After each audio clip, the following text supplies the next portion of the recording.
Vamos a buscar el Salmo 119 de nuevo, versículo 113, este pasaje que el pastor Marco acaba de leer hace poco. Una pregunta: ¿cuántos de ustedes han oído de una persona, ya está con el Señor, pero su nombre fue Corrie ten Boom, y ella escribió un libro que se llama El Refugio Secreto? ¿Alguien? Bueno, Marco, sí. Sí, varios de ustedes. Si no han leído el libro, se lo recomiendo y mucho. Corrie ten Boom era una mujer en el tiempo de la Segunda Guerra Mundial, holandesa. Ella y su hermana, las dos solteras, vivían con su padre, un relojero, en una ciudad en Holanda que se llama Haarlem. Y en una casa modesta, tenían su taller y todo esto. Y luego vino la guerra, la Segunda Guerra Mundial, y durante la ocupación alemana, estas tres personas, el papá y las dos hijas, ya hijas con edad, tenían quizá 50, 60 años, más o menos así, no recuerdo, pero se unieron a una red secreta de resistencia en Holanda. Y el objetivo fue dar refugio a las personas que los alemanes buscaban, principalmente judíos, homosexuales y testigos de Jehová. Entonces estaban haciendo todo lo posible para cazar a estas personas, y tenían un lugar en la segunda plaza de su casa, que se llamaba el Refugio Secreto. He estado en este lugar muchas veces porque ahora es un pequeño museo, pero en un espacio más o menos así. Había lugar para 6 adultos a la vez. Entonces, a cada rato pasaban más personas por su casa, y a cada rato entonces vendrían otras personas, parte de la misma red, para llevar a estas personas a otro lugar y otro lugar, buscando salir del país de alguna forma. Y entonces ellos tenían un sistema.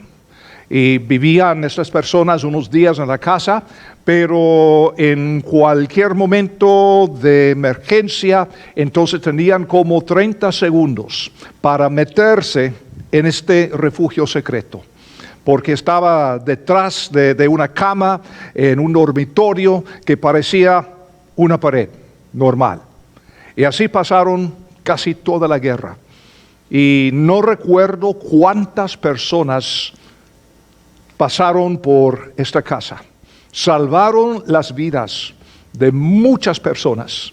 Este relojero de 80 no sé cuántos años y sus 2 hijas solteras, imagínense, increíble.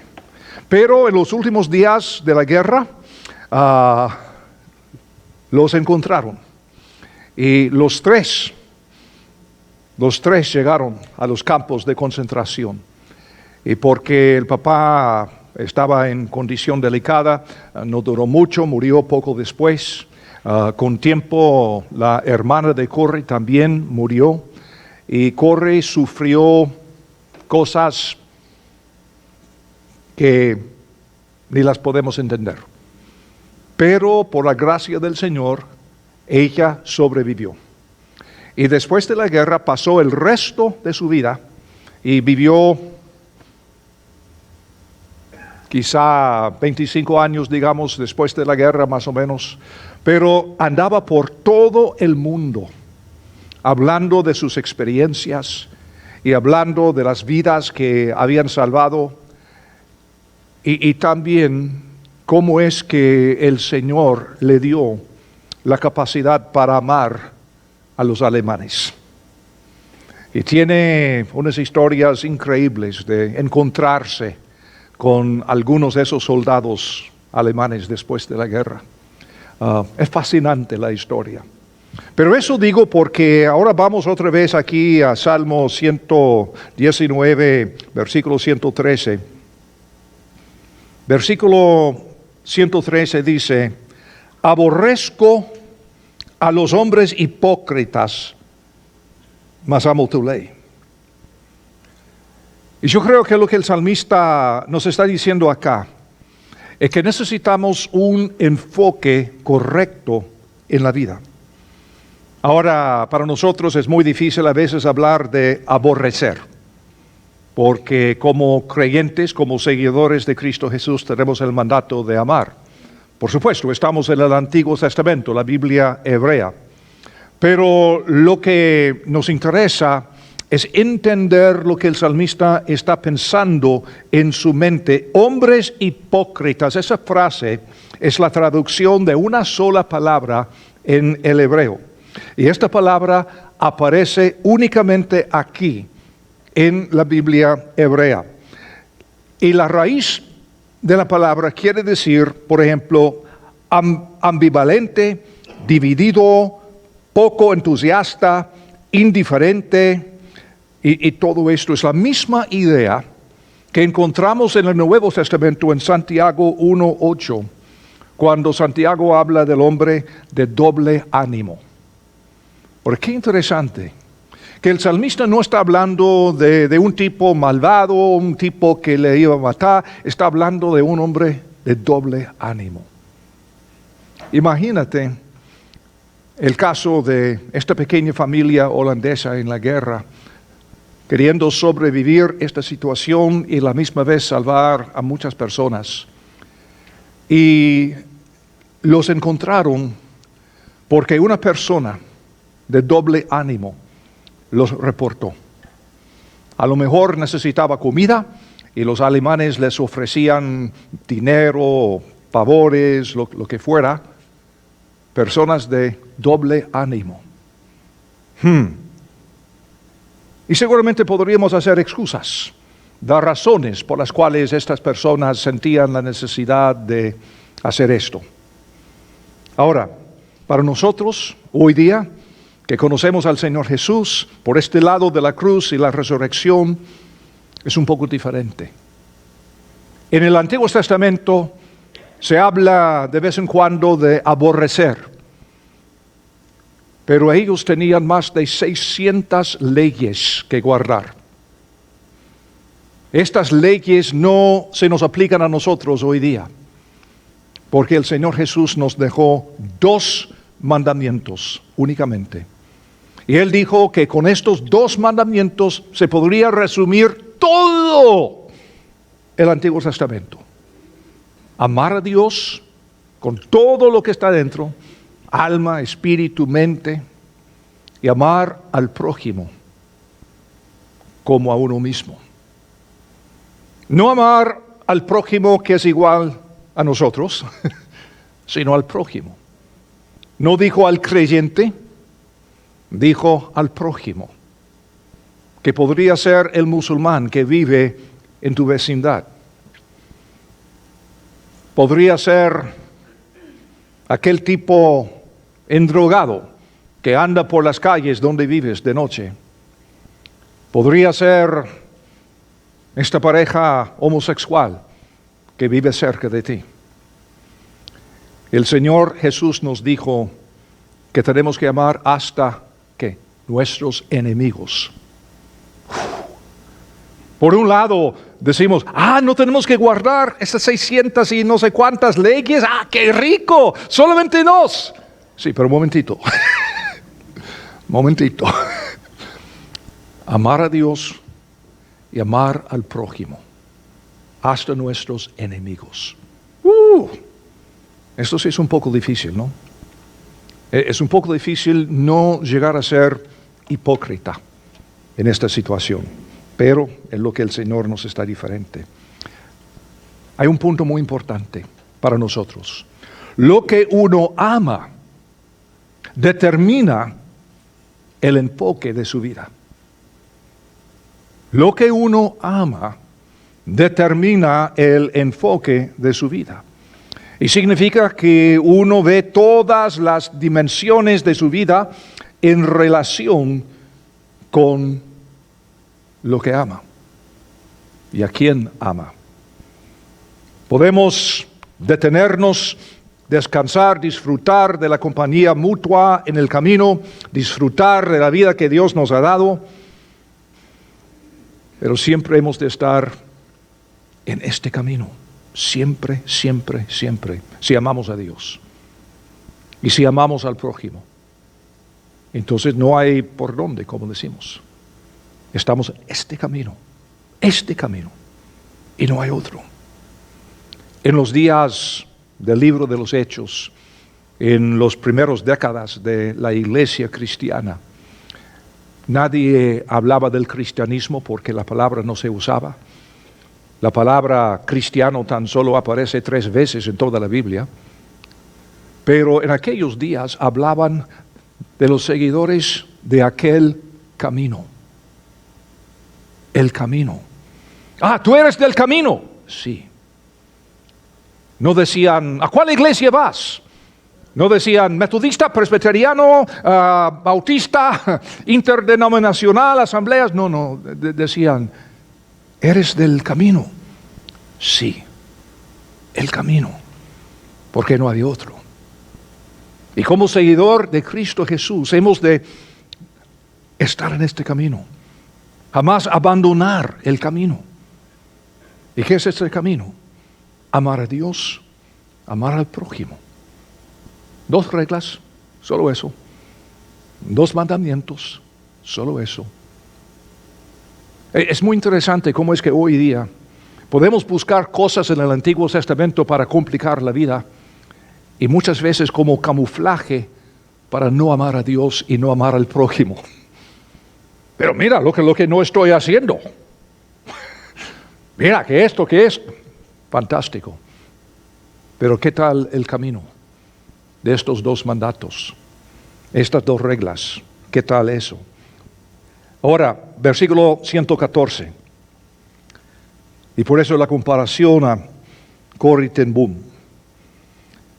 Mi escondedero y mi escudo eres tú. En tu palabra he esperado. Ahora, ¿qué cosa? Dios mismo es el escondedero del salmista. No sé tú, pero cuando yo era niño con frecuencia cubría mi rostro con las sábanas para protegerme de los monstruos que entraban en mi dormitorio de cada noche, ¿no?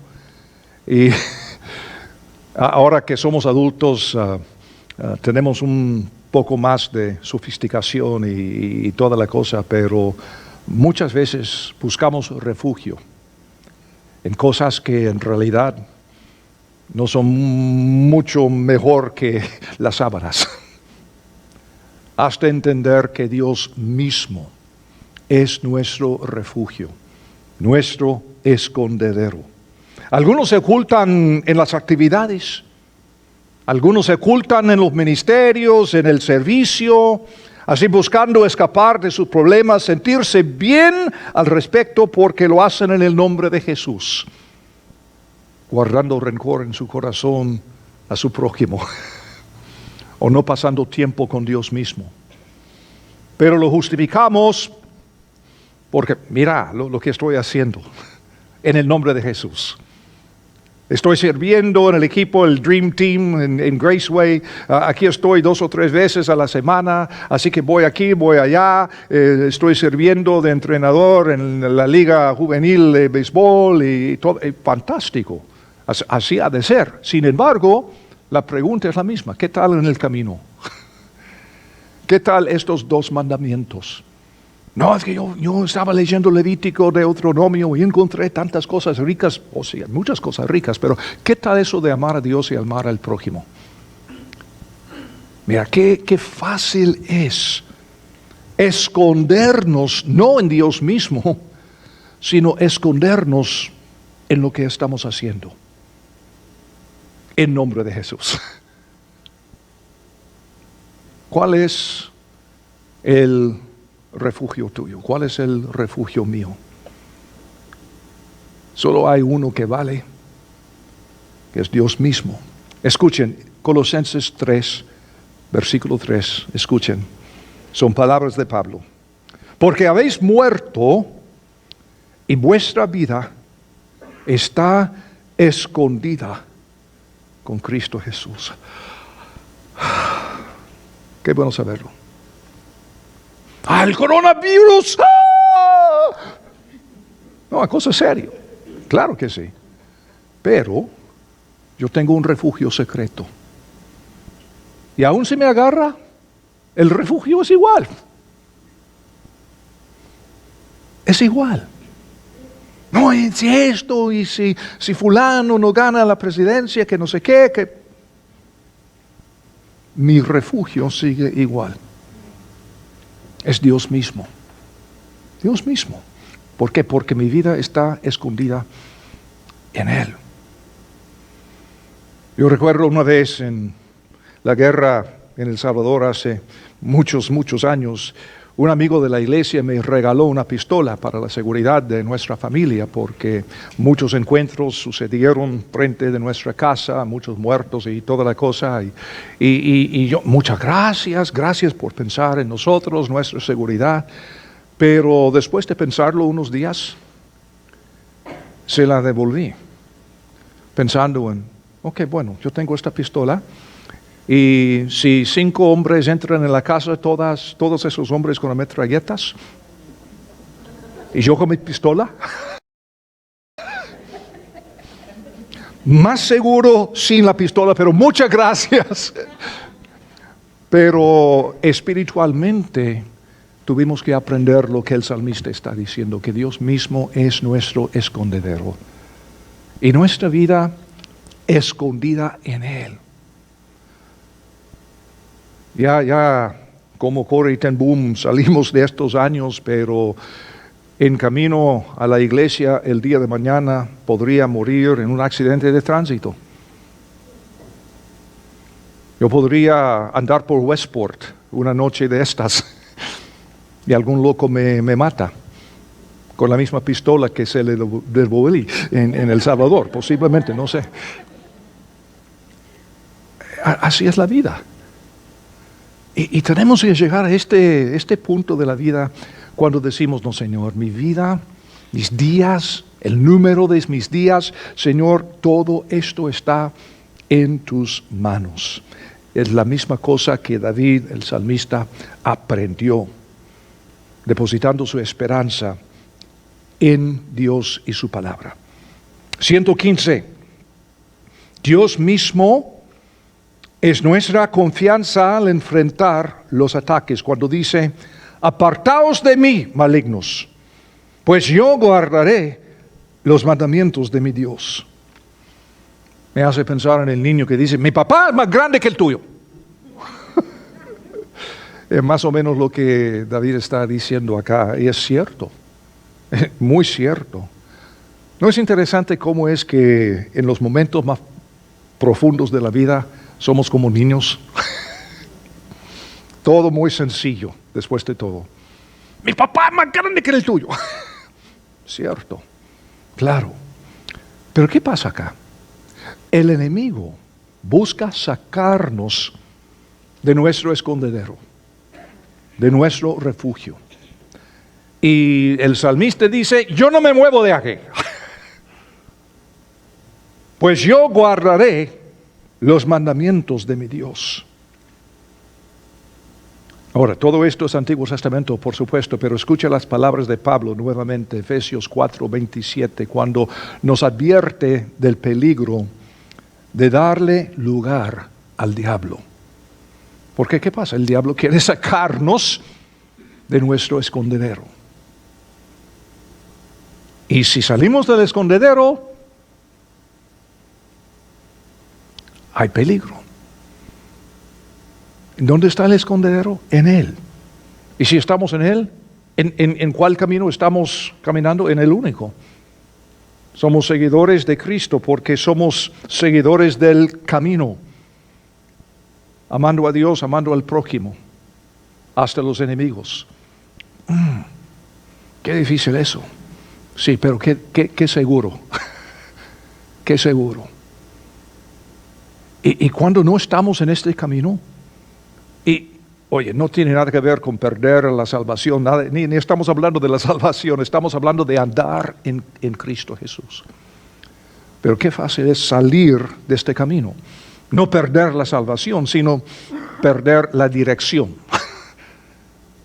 Antes estuvimos en el camino, ahora no. Cuando tu vida no está alineada correctamente con lo que Dios nos dice, con su palabra, entonces quedas desprotegido, desprotegida. Porque has salido del escondedero. Y en este escondedero tenemos necesidad de una fe muy específica. Por ejemplo, versículo 116. Susténtame conforme a tu palabra y viviré. Y no quede yo avergonzado de mi esperanza. Sustentar, como saben, dar alimento, apoyar.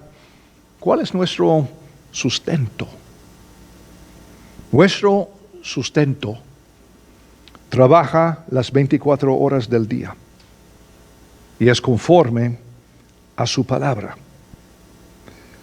Es por eso que muchos que dicen ser cristianos no pasan más allá de tener sentimientos dulces y cálidos. No entienden lo que es experimentar sustento en nuestro escondedero, nuestro refugio secreto. La esperanza de David era buena para, ¿qué dijo? Vivir. Viviré. Vivir, no quedar avergonzado. Qué lástima que hay creyentes que después de muchos años quedan avergonzados por no haber seguido fielmente este camino. Además, 1 de Juan 3:3 dice que nosotros también tenemos una esperanza, es Cristo Jesús. Y dice Juan, los que tenemos esta esperanza, esta misma esperanza nos purifica.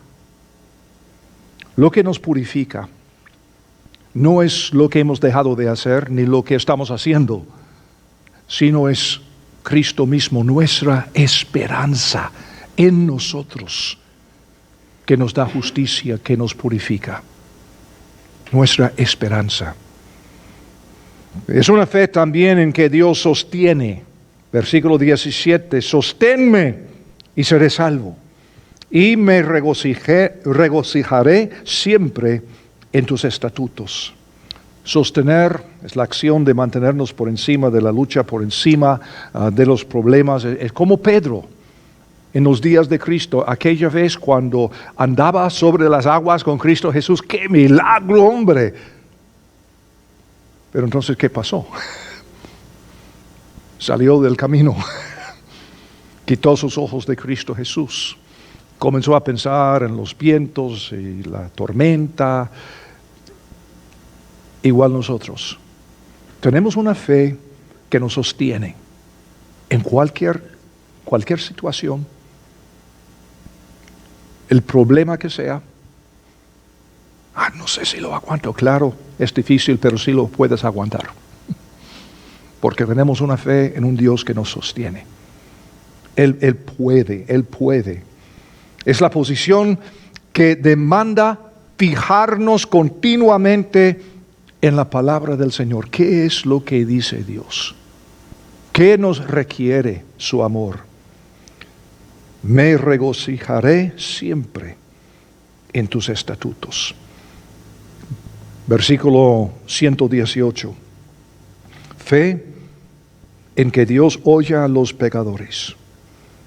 Aquí dice, hollaste a todos los que se desvían de tus estatutos, porque su astucia es falsedad. La Biblia hebrea es muy directa, ¿verdad? A veces muy dura, muy así, ¿no? Hollaste a todos los que se desvían de tus estatutos. Pero pensando hoy día en los inconversos, los que han rechazado la salvación de nuestro Señor, los que no lo conocen, qué destino más terrible ser hollados por Dios. ¿Y por qué usa el salmista esta expresión tan fuerte? El hombre que será hollado por el Señor es el hombre que ha hollado el santuario de Él. Pero nunca entré en una iglesia. No. Esta creación es el santuario de nuestro Dios. Él es el creador. Este mundo, las estrellas, todo lo que está aquí, todo lo que se ve y lo que no se ve. Y cuando no andamos en su camino, cuando no tenemos esa relación con Él, estamos hollando el santuario de Él. ¿Y sabes qué? Romanos dice que aun siendo sus enemigos, Él nos ama. No está enojado, nos ama. Por eso envió a Jesucristo, porque nos ama. Entonces, no, lo que pasa, cuando uno rechaza a su hijo, ahí está la cosa. Pero en el estado natural, nos ama tanto, que tan solo está esperando que recibamos su gracia, su perdón, su misericordia. Una fe también que Dios consume. Versículo 119. Como escorias hiciste consumir a todos los impíos de la tierra. Por tanto yo he amado tus testimonios. Otra expresión fuerte, ¿no? Los impíos serán consumidos como escorias. Por tanto, dice el salmista, yo he amado tus testimonios. Por eso, Señor, presto atención a tus palabras, lo que tú dices, porque es cosa seria. Por tanto, yo he amado tus testimonios. El juicio venidero no perturba a David. Él sabe que Dios es justo, equitativo. Él lo sabe. Y David no tiene dudas en cuanto a su propia relación con Él. Y la persona, pobrecita, que anda constantemente preocupada, turbada, deshecha cuando sufre alguna prueba, es una indicación de que algo anda mal en el interior. ¿Conoces a Cristo? No, yo no sé, no puedo juzgarlo yo. Pero digo que si conoces al Señor Jesús, has salido del camino, hay que volver. Y si no lo conoces, hay que recibir su gracia, establecer esta relación personal a través de su muerte, su resurrección. Versículo 120. Necesitamos el temor de Dios. Otra cosa que para nosotros es difícil hablar de esto. Mi carne se ha estremecido por temor de ti, y de tus juicios tengo miedo. El pastor Tim hace no mucho estaba hablando un poco del temor de Dios. Hoy día hemos abaratado el temor de Dios. Decimos, no, es simplemente tener respeto. Bueno, yo puedo respetar el presidente del país, yo puedo respetar los maestros en la escuela, puedo respetar el alcalde, puedo respetar los policías. ¿Y me estás diciendo que Dios es igual? No. No, es algo mucho más profundo. No hay poder más grande. No hay poder más amante que Él.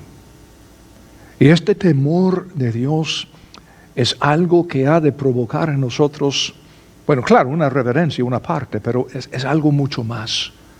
Algo mucho más. Entender que Dios es un gigante, que ni podemos ver todo lo que es. Y Él, con solamente unas palabras, creó todo lo que existe. Creo que no quiero entrar en una discusión con Él. Él es Dios.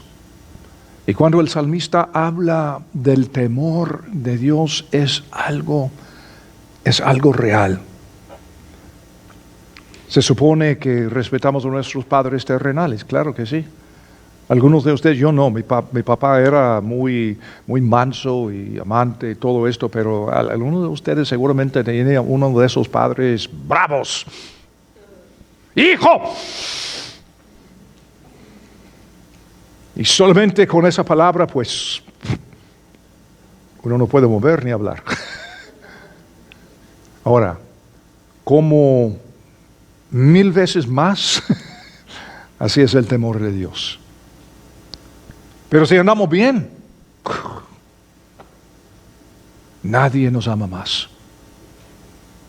Nos sustenta, nos sostiene, nos da esperanza, nos protege, nos salva.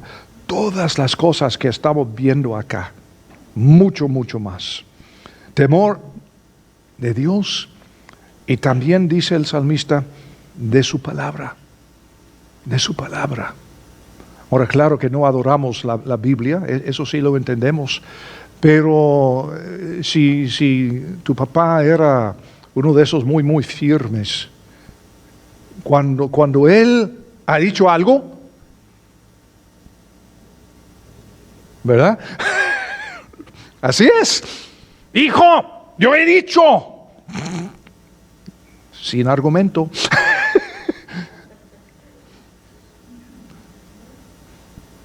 Y así es el Señor.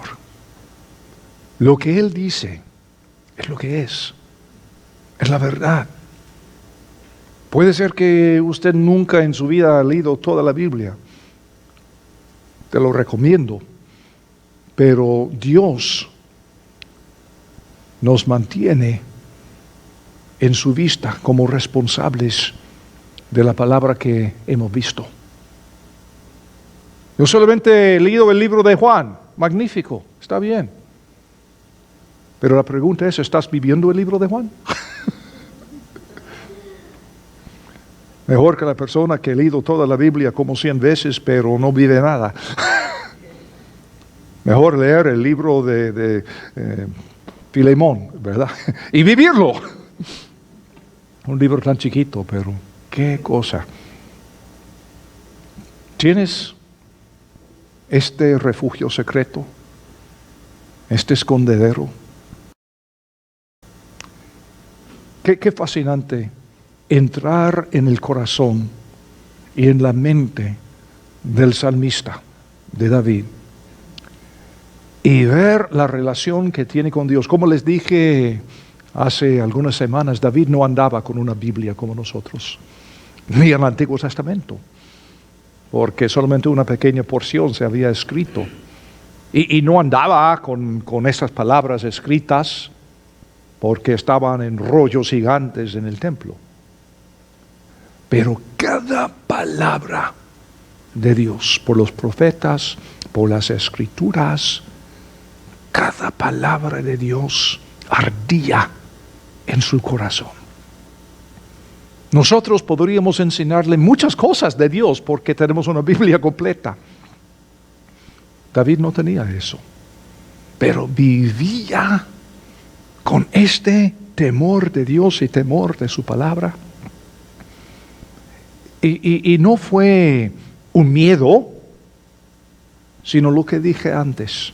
Nuestro amor determina el enfoque de nuestra vida. Decirle a David que hemos de amar a nuestros enemigos, ¿qué?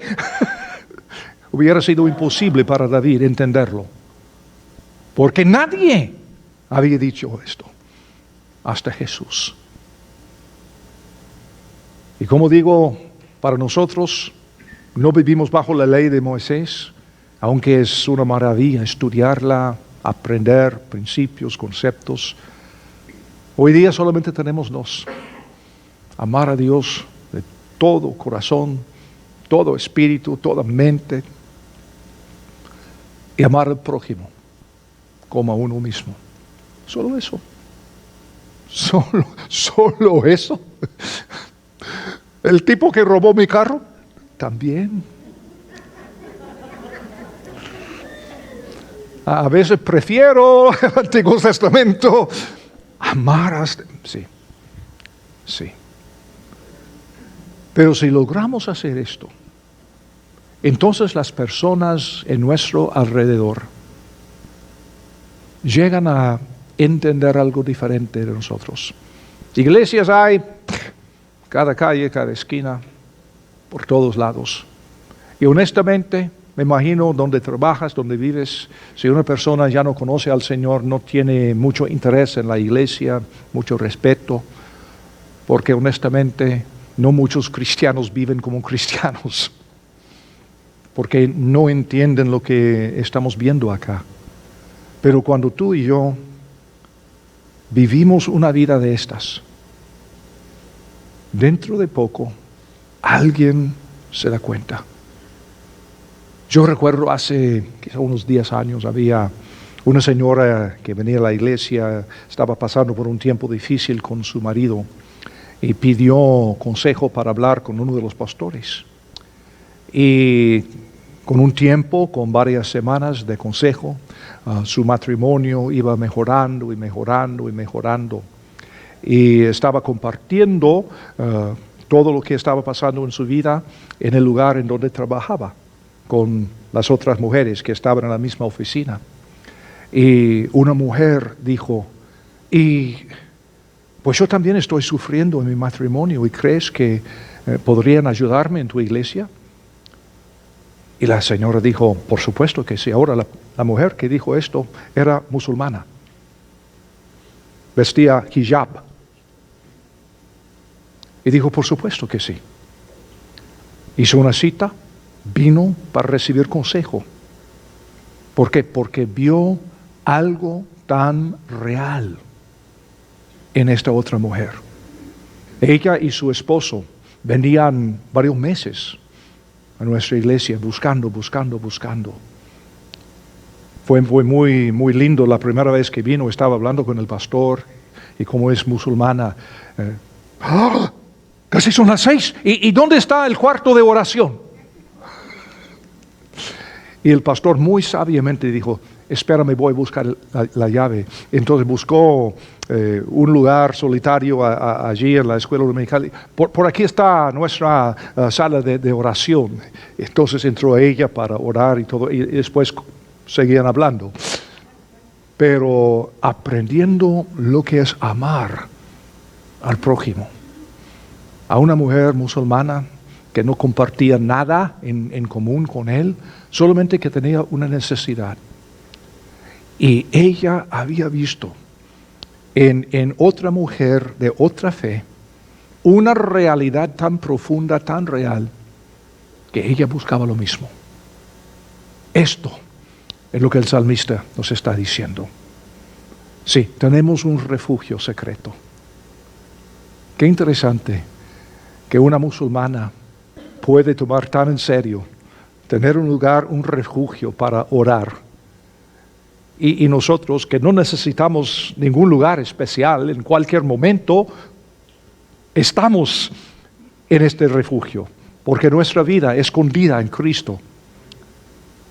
Pero aún así, por las riquezas que tenemos, muchas veces no nos damos cuenta y salimos del camino.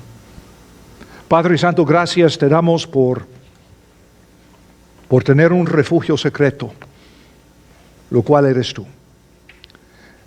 Gracias, Señor, por lo que tú haces en nuestras vidas todos los días. Aún en la noche, Señor, estando dormidos, estás trabajando en nuestras vidas. Gracias, Señor. Gracias por tu palabra. Perdónanos, Señor, perdóname a mí las veces que he andado fuera del camino, siguiendo mis emociones, siguiendo mi enojo, siguiendo mi dolor y no buscando a ti, no buscando tu palabra. Señor, te suplico que nuestras vidas esta semana sean tan reales como esta mujer de la cual estoy hablando. Y que alguien en donde trabajamos, en donde andamos todos los días, en nuestros hogares, en nuestras vecindades, que alguien pueda ver en nosotros algo real, algo diferente. Y Señor, si nos das una entrada para compartir, Señor, te lo prometo, aprovechar esa oportunidad para compartir mi fe. En el nombre de Cristo Jesús, nuestro Señor y Salvador. Amén.